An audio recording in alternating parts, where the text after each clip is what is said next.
warahmatullahi wabarakatuh. Alhamdulillah ad-da'i ila ta'atih wal muwaffiqi lihidayatih alladzi amara ibadahu bi'ibadatihi wa bayyana lahum ahkama syari'atih. Wa sallallahu ala sayyidina Muhammadin nabi wa ala alihi wa sahabatihi. Allahumma arinal haqqa haqqan warzuqna ittiba'ah wa arinal batila batilan warzuqna ijtinabah. Rabbi shrah li sadri wa yassir li amri wahlul 'uqdatam min lisani yafqahu qawli, amma ba'd. Qala musannifu rahimahullahu ta'ala wa nafa'na bihi wa bi'ulumihi fid dharain amin. Babus sholati ay babun fi ahkamis shalah, utawi ikilah iku bab swiji hale tetep ing dalam mertelaken salat.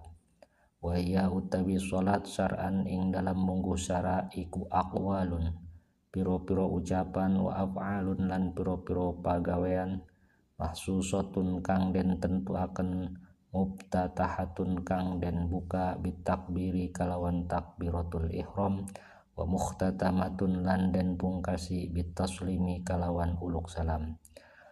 Wa sumiyat lan diarani opo aqwalun wa af'alun mahsusah bidzalika kelawan mengkono-mengkono lapad salat listimaliha karena ngawengkuk aqwalun wa af'alun mahsusah ala sholati ing atase salat lughatan ing dalam mungguh lughat.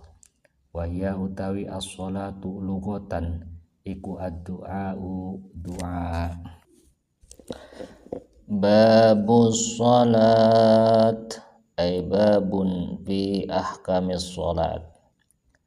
Sahabat muslimin muslimat yang dirahmati Allah, selanjutnya Kiai Musannif memasang satu bab akan menjelaskan hukum-hukum dan masalah-masalah yang berhubungan dengan sholat, baik hukum yang berkaitan dengan khitab taklifi, yaitu hukum wajib, sunnah, makruh, khilaf aula, haram, dan mubah, atau hukum yang berkaitan dengan khitab wad'i, yaitu syarat, sabab, mani, dan sihah. I'lam, ketahuilah bahwa ilmu fikih secara tafsil itu mencakup 4 rubu', yaitu 1 rub'ul ibadah seperti sholat, zakat, puasa, haji. 2 rub'ul muamalah, di antara masalahnya yaitu jual beli, sewa, bagi hasil, wakalah, dan lain-lain. Yang ketiga rub'ul munakahah, di antara masalah-masalahnya seperti akad nikah, talak, idah, rujuk, pasakh, dan lain-lain. Yang keempat rub'ul jinayah, yaitu yang berkaitan dengan hukum pengadilan seperti kisos, jilid, ranjam, sengketa, dan lain-lain.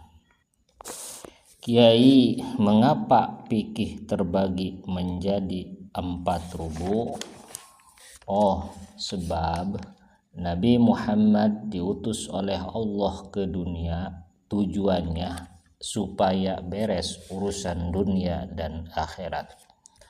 Tapi tidak akan sempurna urusan dunia dan akhirat kecuali harus disempurnakan dulu akalnya dengan beribadah kepada Allah. Maka dalam hukum syara digelarlah rub'ul ibadah. Tapi karena manusia tidak bisa melaksanakan ibadah kecuali harus sempurna atau harus dirapihkan dulu urusan jasmaninya, seperti harus makan, berpakaian. Karena yang namanya manusia pasti butuh makan dan pakaian. Dan urusan makan dan pakaian tidak boleh sembarangan. Maka digelarlah oleh syariat rub'ul muamalah. Kemudian manusia punya syahwat birahi yang harus dilampiaskan dengan yang halal. Tidak boleh sembarangan melampiaskan nafsu birahi, maka digelarlah oleh syariat dengan rub'ul munakahat. Kemudian manusia hidup di dunia tidak luput dari persengketaan dan permusuhan. Sebab di dalam diri manusia ada rasa iri dan dengki, hasud dan sebagainya yang membuat orang bertengkar bahkan saling bunuh, maka dalam hukum syariat digelarlah rub'ul jinayat untuk merapihkan dan menyelesaikan persoalan ini. Kiai, kenapa dalam fikih rub'ul ibadah selalu didahulukan? Oh, karena rub'ul ibadah lebih mulia karena berhubungan langsung dengan Sang Pencipta. Terus baru rub'ul muamalah karena rub'ul muamalah paling banyak kejadiannya. Kiai, kenapa di dalam rub'ul ibadah bab sholat selalu didahulukan? Oh, pertama karena sesuai runtutan hadis buniyal islamu ala khamsin syahadatu an la ilaha illallah wa anna muhammadar rasulullah wa iqamis sholah al hadis au kama qala rasul. Yang kedua, karena sholat itu paling afdolnya ibadah badaniyah setelah syahadat.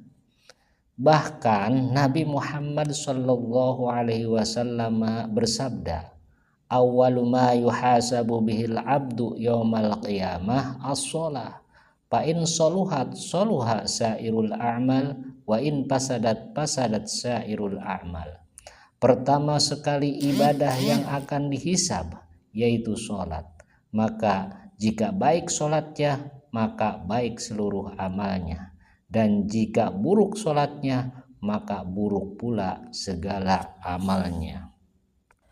Babus sholat ay babun fi ahkamis sholat. Kiai, apa yang dinamakan sholat? Oh, sholat itu ada dua pengertian. Satu, sholat secara lughat, secara bahasa. Dua, sholat secara syara. Apa yang dinamakan sholat secara lughat? Oh, nanti di depan bakal diceritakan oleh Kiai Musholib bahwa hiya lughatan ad-du'a, yang dinamakan sholat menurut lughat atau secara bahasa adalah berdoa secara mutlak. Mau berdoa bagaimanapun dan waktu kapanpun, asal berdoa dengan kebaikan, itu namanya sholat secara lughat. Tapi makna sholat dengan addu'a tidak dimaksud dalam kitab ini, sebab dalam kaidah al-lughat la tusbitul ahkam, makna lughat tidak bisa menetapkan hukum. Makna lughat tidak ada hubungannya dengan hukum-hukum syariat. Jadi yang dimaksud sholat dalam kitab ini yaitu makna sholat secara syariat. Apa sih yang dinamakan sholat menurut syara'?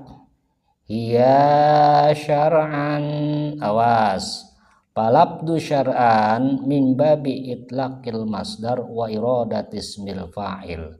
Syar'an itu lapadnya masdar tapi yang dimaksud isim fa'il, jadi berlaku majaz mursal. Wa takriruhu utliqa syar'an alladhi huwa masdar wa urida bihi syari'an alladhi huwa ismul fa'il iradatan majaziyatan majajan mursalan min babi itlaqil masdar wa iradati ismil fa'il. Fasyari haqiqatan huwa Allah wa syari majajan huwa rasul. Jadi syar'an itu hakikatnya adalah Allah, tapi majaznya adalah Nabi Muhammad sallallahu alaihi wasallam. Ringkasnya, syar'an itu Allah dan Nabi Muhammad sallallahu alaihi wasallam. Ya syar'an aqwalun wa af'alun mahsusatun muftatahatun bitakbir wa mukhtatamatun bitaslim.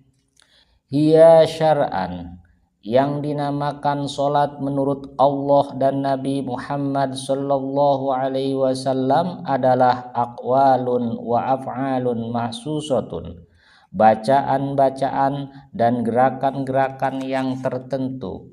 Bacaan seperti membaca Fatihah, membaca tahiyat akhir, membaca sholawat sesudah tahiyat akhir. Gerakan yang tertentu seperti ruku, sujud, duduk antara dua sujud dan lain-lain. Tapi muftatahatun bitakbir, diawali dengan takbiratul ihram, wa mukhtatamatun bitaslim, dan diakhiri dengan salam. Mafhum. Kiai, bagaimana seandainya ada bacaan-bacaan dan gerakan-gerakan tertentu tapi tidak diawali dengan membaca takbir dan diakhiri dengan membaca salam? Oh, itu mah bukan sholat. Bisa disebut tahlilan, bisa disebut marhabanan. Apa sebabnya Kiai aqwalun wa af'alun mahsusoh itu dinamakan sholat? Lishtimaliha ala sholati lughatan. Sebab aqwalun dan af'alun tersebut mengandung makna sholat secara lughat. Emang apa sholat secara lughat? Wahia ad-du'a, dan makna sholat secara lughat adalah berdoa. Karena di saat kita melaksanakan sholat banyak sekali membaca doa, seperti ketika membaca Fatihah, ihdinas siratal mustaqim, itu adalah doa. Itulah sebabnya atau itulah wajah tasmiyah mengapa dinamakan sholat. Wal mafrudatul ainiyatu khamsun fi kulli yaumin wa lailatin. Wal mafrudatu utawi piro-piro salat kang den parduaken al ainiyatu kang bangsa ain iku khamsun 5 fi kulli yaumin ing dalam saban-saban dina wa lailatin lan bengi. Ma'lumatun tur iku den kinawruhi minad dini saking agama bid darurati kalawan pasti. Payak furu mangka kufur sapa jahiduha wong kang angas salat. Walam tajtami lan ora kumpul opo hadhil khamsu ikilah kang 5 li ghairi nabiyina kadue salian nabi kita sadaya Muhammadin nyatane kangjeng Nabi Muhammad sallallahu alaihi wasallam. Wa furidat lan den parduaken opo mafrudatul khamsu atau mafrudatul ainiyah lailatul isra ing dalam bengi isra. Ba'dan nubuwati ing dalam sause dadi nabi bi asyri sinina kalawan kacek 10 tahun wa salasati asyhurin lan 3 bulan. Lailata sab'in ing dalam bengine kaping 7 wa isrina lan 20 min Rajab saking bulan Rajab. Walam tajib lan ora wajib opo subhu yaumi tilkal lailah subuh ing dalam dinane mengkono-mengkono bengi li adamil ilmi karena oranane ilmu bikaifiyatiha kelawan pertingkahe subuh. Kiai, salat yang fardu ain ada berapa? Wal mafrudatul ainiyati khamsun fi kulli yaumin wa lailatin. Wal mafrudatul ainiyah, salat-salat yang hukumnya fardu ain alias kewajiban yang berlaku secara individual harus dilaksanakan oleh setiap-tiap orang mukallaf. Khamsun itu ada 5 fi kulli yaumin wa lailatin dalam sehari semalam, yaitu sholat duhur, asar, maghrib, isya, dan subuh. ma'lumatun minaddin, yang sudah maklum dari agama, alias setiap orang pasti tahu bahwa sholat yang 5 waktu itu hukumnya wajib bidururati secara pasti, karena ada dari qat'i dalam Al-Quran, aqimus sholah. Kiai, setiap ada masalah agama yang masuk kategori ma'lumatun minaddini biddarurah, sudah maklum bagian dari agama Islam. Bagaimana jika ada orang yang ingkar terhadap wajibnya sholat yang 5 waktu? Oh, payak furu jahiduha, maka menjadi kufur alias keluar dari Islam orang yang nolak atau ingkar terhadap wajibnya sholat yang 5 waktu. Seperti Zaid ngomong kepada Bakar, "Bang, yuk sholat duhur itu kan wajib." Kata Bakar, "Lah, apa-apaan sholat duhur? Buang-buang waktu aja. Sholat duhur itu kan tidak wajib." Nah, Bakar jadi kufur, keluar dari Islam karena ingkar terhadap wajibnya sholat duhur. Walam tajtami' hadihil khamsu li ghairi nabiyyina Muhammadin sallallahu alaihi wasallam. Walam tajtami' hadihil khamsu, tidak kumpul sholat yang 5 waktu, sholat duhur, asyar, maghrib, isya, dan subuh, li ghairi nabiyyina Muhammadin sallallahu alaihi wasallam, kepada selain Nabi Muhammad sallallahu alaihi wasallam. Jadi sholat 5 waktu itu khususiyah umat Kangjeng Nabi Muhammad, sebab selain Nabi Muhammad sallallahu alaihi wasallam, yaitu nabi-nabi yang lain, kewajiban sholat sehari semalam hanya sekali, tapi rokaatnya saja yang beda. Yaitu sholat subuh syariatnya Nabi Adam alaihi salam, sholat duhur syariatnya Nabi Daud alaihi salam, sholat asyar syariatnya Nabi Sulaiman alaihi salam, sholat maghrib syariatnya Nabi Yakub alaihi salam, sholat isya syariatnya Nabi Yunus alaihi salam.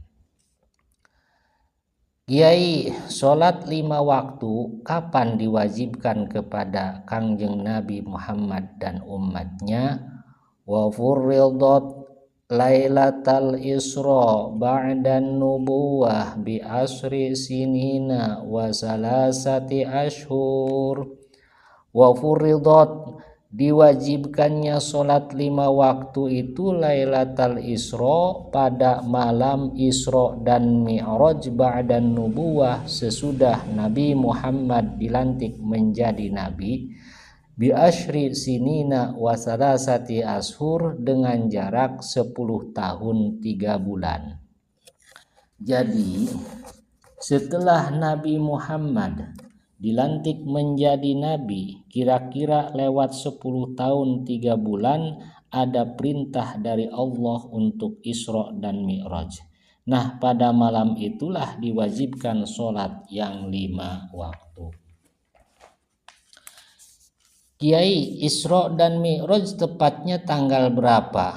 Lailata sab'in wa isrina min Rajab, yaitu pada malam tanggal 27 Rajab. Tapi walam tajib subhu yaumi tilkal lailah, belum ada kewajiban sholat subuh pada malam tersebut. Artinya Nabi Muhammad sallallahu alaihi wasallam datang dari Isra Mi'raj itu sebelum subuh, tapi Nabi Muhammad tidak melaksanakan sholat subuh pada malam itu. Ya, dan belum diwajibkan, elatnya li adamil ilmi bi kaifiyatiha, karena Nabi Muhammad belum tahu tata cara pelaksanaan sholat subuh, sebab belum turun wahyu tata cara pelaksanaan sholat subuh. Ini saja yang bisa disampaikan. Mohon maaf bila mana ada kesalahan, kekurangan. Usikum wa nafsi bitaqwallah. Wallahu a'lam bishawab. Assalamualaikum warahmatullahi wabarakatuh.